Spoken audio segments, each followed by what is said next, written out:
बुद्धं शरणं गच्छामि। जय भीम, जय भारत, जय संविधान। मैं गौतम रत्ना, अम्बेडकर नेशन चैनल से। और हम अभी हमारे जो चैनल पे गेस्ट हैं, बहुत मुश्किल से टाइम उनका ले पाए, हम बहुत बिजी रहते हैं। रॉक्सन साहब जो एक्टर, प्रोड्यूसर, डायरेक्टर हैं ऑलरेडी। सर, मैं आपका जब ये देखा प्रेस रिलीज और फिल्म जो अपना जो फिल्म रिलीज होने वाला है और जो रुका हुआ है अभी, तो मुझे तो लगा कि आपने इस मुद्दे पे फिल्म क्यों बनाया, क्योंकि आप तो फॉरेनर हैं। तो मैं आपके बैकग्राउंड में जाना चाह रहा हूँ, अपने हमारे जो बहुजन समाज के, क्योंकि आप उस मूवमेंट के लिए भी काम कर रहे हैं। जितना हम लोगों ने आपको जाना और फिल्म का प्रोमो देखा तो बहुत अच्छा लगा, बड़ा एक्साइटेड थे आपसे मिलने के लिए। तो आपकी बैकग्राउंड में जानना चाहता हूँ कि मैं जो जज किया वो राइट है क्या, आप ऑनर हैं क्या, या आपका बैकग्राउंड कहाँ से है, कैसे हैं? Firstly, I'm a man. Humanity is my religion and world is my house. मैं पहला इंसान हूँ, इंसानियत मेरा धर्म है और विश्व मेरा घर में, विश्व मेरा घर है। उसके अलावा मुझे कुछ मालूम नहीं, क्योंकि यही मेरी सोच है, यही मेरा सिद्धांत है। आप मेरे साथ बैठे हैं, you are the black, I am the white, but cutting the body जो खून गिरेगा, ना कि वाइट गिरेगा, ना कि ब्लैक गिरेगा। तो आपके एंगल से मैं फॉरेनर हूँ, लेकिन I am proud of, I am an Indian. मेरा जन्म सोलापुर में, कुरुल तहसील माहौल और डिस्ट्रिक्ट सोलापुर में हुआ हूँ। और मैं प्राउड फील करता हूँ कि जिस कौम में मैं पैदा हुआ हूँ, मैं दलित कौम में पैदा हुआ हूँ। आज बॉलीवुड में आई am the first actor in the Bollywood. मैं खुल कर कहता हूँ कि मैं दलित हूँ और मैं देवानंद साहब का चेला हूँ। देवानंद साहब की उंगली पकड़कर मैंने इस बॉलीवुड को देखा। मेरी पहली फिल्म थी चार्जशीट, जो देव साहब ने मुझे पहला ब्रेक दिया था। तो एक गॉड गिफ्ट है कि भगवान ने कुछ सोचा होगा मेरे बारे में। तो बस मैं इंसान हूँ। लेकिन सर, फिर आप ये बहुजन वाले मुद्दे पर आपने कैसे अपना सब्जेक्ट बनाया इसको? कोई आपके लाइफ में कोई ऐसा इंसिडेंट रहा? जैसे कि मैं अगर बताऊं तो बहुत सारे लाइफ में इंसिडेंट है जो मैं इस मुहिम पे काम कर रहा हूं। तो वो मैं ज़रूर जानना चाहूँगा कि ये पीड़ा जो, ये दर्द जो है आपके अंदर, और वो भी एक फिल्म बनाना है, it's a very big risk factor according to finance and all. बहुत बड़ा बिग फैक्टर होता है, वो भी किसी पर्टिकुलर खास तौर से दलित या बहुजन समाज के मुद्दे पर। ऐसा है कि ब्रदर, मैंने फर्स्ट इंटरव्यू में मैंने आपको कहा कि film is a mirror of the society. 3 घंटे में फिल्म जितना समाज में जागृति करते उतना आप 30 साल करो, समाज में जागृति नहीं हो पाएगी। और मैंने आपको कहा था कि ये दलित समाज के लिए गया, जो SC ST OBC जितने भी लोग हैं, जितने भी आज मूवमेंट कर रहे हैं, अगर सर मेरा पूछने का मतलब था आपके जीवन में कोई ऐसी घटना। वही मैं बोल रहा हूँ। अगर ये लोग अगर कुछ करते तो शायद मैं उस टर्न नहीं लेता। अगर मुझे पैसा कमाना होता तो मैं मुन्नी बदनाम हो या शीला की जवानी हो, ऐसे मैं फिल्म बना सकता था। लेकिन दर्द, जिस कौम में मैं पैदा हुआ हूँ उसी कौम का दर्द मुझे था। मैंने अनटचेबल मैंने देखा है। जब मैं छोटा था तब हमें मंदिरों में जाने नहीं देते थे। हमें बाहर से ही मंदिर का, बाहर से ही उस भगवान का हमें दर्शन किया, हमने किया है। लेकिन ये दर्द मेरे दिल में था, क्योंकि लोग तो कहते थे कि भाई हमारे समाज में, हमारे देश में इक्वालिटी है, कानून का राज है, लेकिन आज भी दलितों को मंदिर में जाना नहीं दिया जाता है। और आज भी उनके साथ देखो हथरस का जो मैटर हुआ, और ऐसे दिन ब दिन ऐसे हो रहे हैं। तो मैंने ये सोचा कि फिल्म के माध्यम से अगर हम इसी मुद्दे को उठाए और हर स्टेट में SC ST OBC पर जितने हमले हो रहे हैं, उस हमले को, उस मुद्दे को अगर हम अच्छी तरह से पिक्चराइज करके लोगों के सामने रखेंगे तो डेफिनेटली कम पीरियड में ज़्यादा अवेयरनेस हो सकती है। और इसीलिए मैंने एक उड़ान हौसलों से भरी मैंने फिल्म बनाई। लेकिन unfortunately I am saying to you, मैं उड़ान भरने जा रहा था, लेकिन उड़ान भरने से पहले ही मेरे पंख काट दिए। It's very sad. मतलब ये सुन कर के मैं भी बहुत दुखी हूँ कि इस तरह की चीज़ें आज भी देश में, अगर आप किसी मजलूम या वंचित के लिए आवाज़ उठाते हैं तो उस तरह का सिस्टम आपको मतलब इतना परेशान करता है कि आप उसमें सक्सेस नहीं हो पाते हैं? ऐसा नहीं सर, ऐसा है कि हम बार बार इतिहास को दोहराते हैं। एकलव्य का अंगूठा द्रोण ने मांगा। मैं आधुनिक एकलव्य हूँ, लेकिन मेरा सिर्फ अंगूठा द्रोणा ने नहीं मांगा है, दलितों ने भी मेरा अंगूठा छीन लिया। अरे मैंने पहले इंटरव्यू में भी कहा, मुझे अपनों ने फंसाया है, ब्राह्मणों ने नहीं फंसाया। क्योंकि देखो, ब्राह्मणों ने मेरे फिल्म पर बैन लगा के 100% उन्होंने अपना रूल अदा किया है, उन्होंने मेरे फिल्म पर बैन लगा के।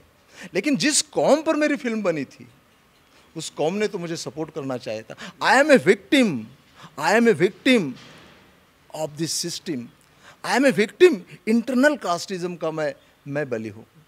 जब तक हम इंटरनल मनुवाद को खत्म नहीं करते, तब तक हम एक्सटर्नल मनुवाद का बाल भी नहीं वाका कर सकते।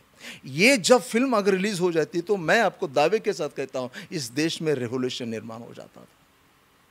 और इसीलिए ना हमारे SC/ST के लीडर भी रोटेशन नहीं चाहते हैं, और सिस्टम तो बिल्कुल नहीं चाहती है।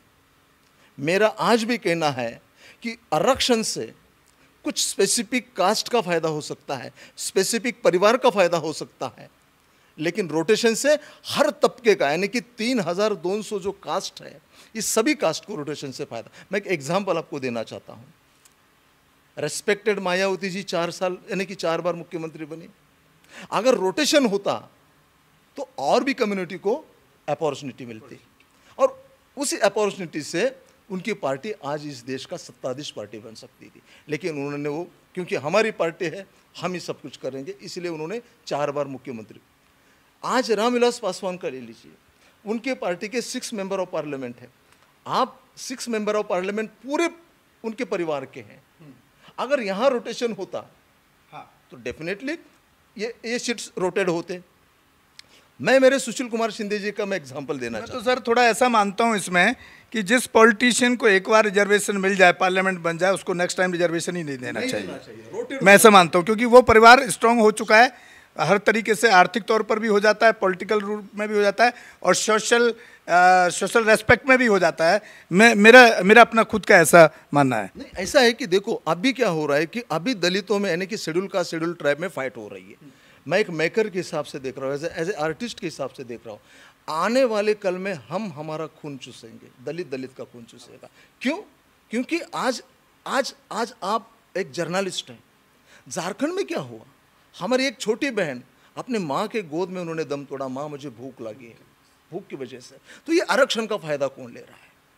आज रामविलास पासवान जी बिहार के टॉप के दलित लीडर है, फिर आरक्षण उस झुग्गी झोपड़ी तक क्यों नहीं चला गया? आज आप इतना बड़ा हादसा हो गया है।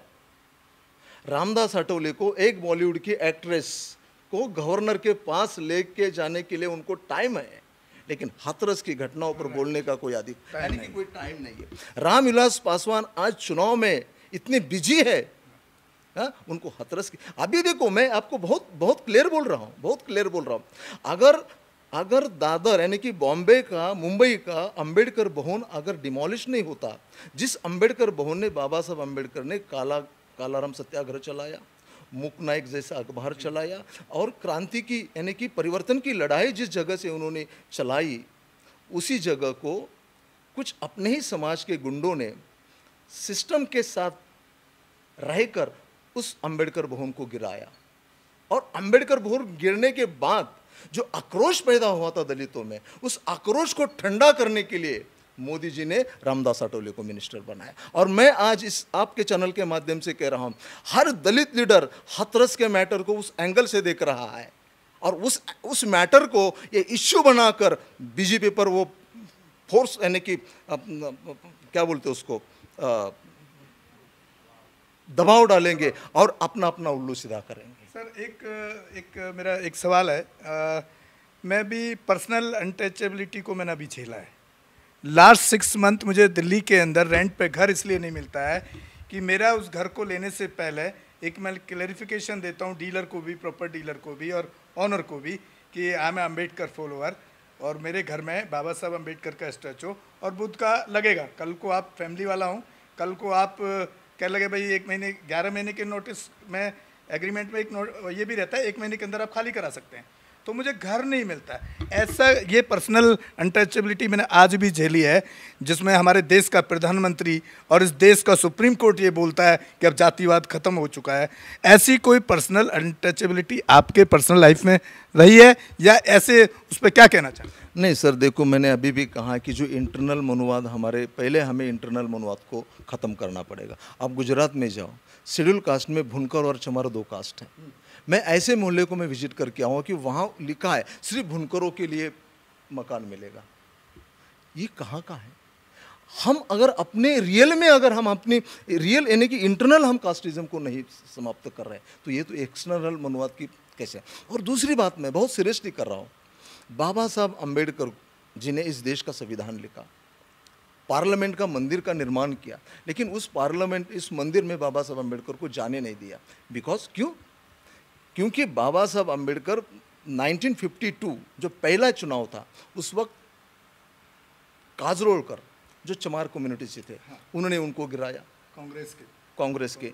दूसरा जो चुनाव हुआ, जो सब इलेक्शन हुआ भंडारा में 1954, जिस कौम में बाबा साहब अम्बेडकर पैदा हुए थे, जो महार कम्युनिटी, उसी महार कम्युनिटी के बहुत सारे बोरकर ने बाबा साहब अम्बेडकर को गिराया। सर, इसीलिए इस आपके इस मुद्दे पे मुझे काशीराम साहब का एक वर्ड याद आ रहा है, क्योंकि उस टाइम कांग्रेस ने ये किया और भाजपा का जो रूप अभी देख रहे हैं आप, तो साहब काशीराम इन दोनों को जो तुलना करते थे, एक को सांपनाथ और एक को नागनाथ कहा करते थे। तो मैं समझता हूँ कि काशीराम साहब की जो ये जो उनका प्रैक्टिकल जो उन्होंने इस पर गहराई पर अध्ययन किया, शायद इन दोनों को सही शब्दों का इस्तेमाल इन दोनों के लिए करते थे, मुझे ऐसा लगता है। मैं तो फुल एग्री, मैं उससे मैं सहमत हूँ। लेकिन ऐसा है कि देखो, छुपे शत्रु से ओपन शत्रु बहुत क्या बोलते हैं उसको, कम खतरनाक।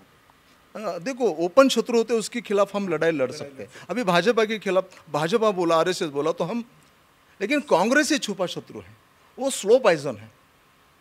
तो इसीलिए माननीय कांशीराम ने जो बोला था, मैं 100% उससे मैं सहमत हूँ। इसी के साथ विदा लेते हैं। रोक्सन साहब से दूसरे मुद्दे पर बात करेंगे दूसरे एपिसोड में। अंबेडकर नेशन चैनल आर्थिक समस्या से गुजर रहा है। अगर आप बहुजन समाज में बाबा साहेब अंबेडकर और तथागत बुद्ध की विचारधारा को अधिक से अधिक लोगों तक पहुंचाना चाहते हैं, तो हमें आर्थिक सहयोग प्रदान करें, ताकि हम अपने चैनल के माध्यम से देश विदेश में समता, बंधुता, एकता और संवैधानिक अधिकारों को ज्यादा से ज्यादा लोगों तक पहुंचा सकें। अंबेडकर नेशन चैनल जो YouTube पर भी प्रसारित होता है, प्रस्तुतकर्ता गौतम रत्ना। आप अपनी सहायता राशि नीचे लिखे खाते में जमा करा सकते हैं। खाता धारक गौतम रत्ना। खाता संख्या 316957686551। IFSC code SBIN 0060336। बैंक भारतीय स्टेट बैंक।